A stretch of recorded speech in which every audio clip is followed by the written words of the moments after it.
ఆదికాండము 13వ అధ్యాయము. అబ్రాము తనకు కలిగిన సమస్తమును, తన భార్యను, తనతో కూడానున్న లోతును వెంటబెట్టుకుని ఐగుప్తులో నుండి నెగెబుకు వెళ్ళెను. అబ్రాము వెండి బంగారము పశువులు కలిగి బహు ధనవంతుడై ఉండెను. అతడు ప్రయాణము చేయుచు దక్షిణము నుండి బేతెలు వరకు, అనగా బేతెలుకును హాయికిని మధ్య తన గుడారము మొదట ఉండిన స్థలము వరకు వెళ్లి తాను మొదట బలిపీఠము కట్టిన చోట చేరెను. అక్కడ అబ్రాము యెహోవా నామమున ప్రార్థన చేసెను.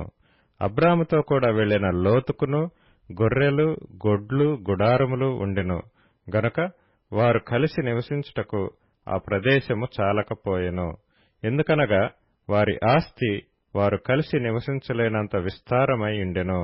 అప్పుడు అబ్రాము పశువుల కాపరులకును లోతు పశువుల కాపరులకును కలహము పుట్టెను.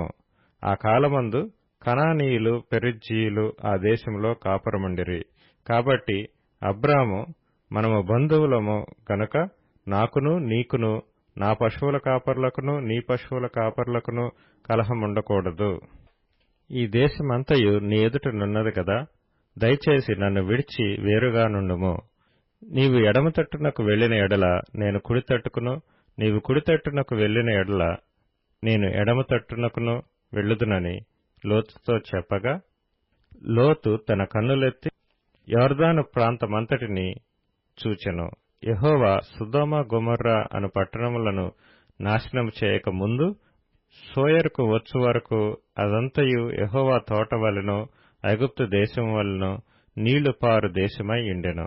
కాబట్టి లోతు తనకు యొర్దాను ప్రాంతమంతటిని ఏర్పరచుకుని తూర్పుగా ప్రయాణం చేసెను.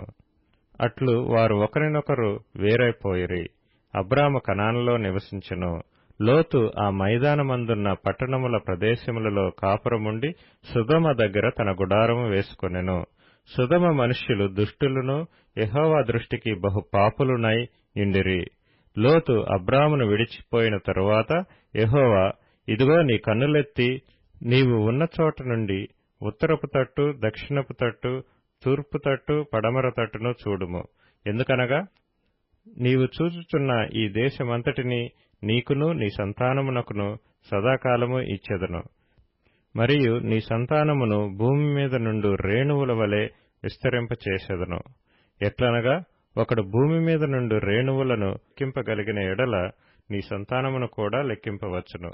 నీవు లేచి ఈ దేశము యొక్క పొడుగున వెడల్పున దానిలో సంచరించుము, అది నీకిచ్చెదనని అబ్రాముతో చెప్పెను. అప్పుడు అబ్రాము తన గుడారము తీసి హెబ్రోనులోని మమ్రే దగ్గరనున్న సింధూర వృక్ష వనములో దిగి అక్కడ యెహోవాకు బలిపీఠము కట్టెను.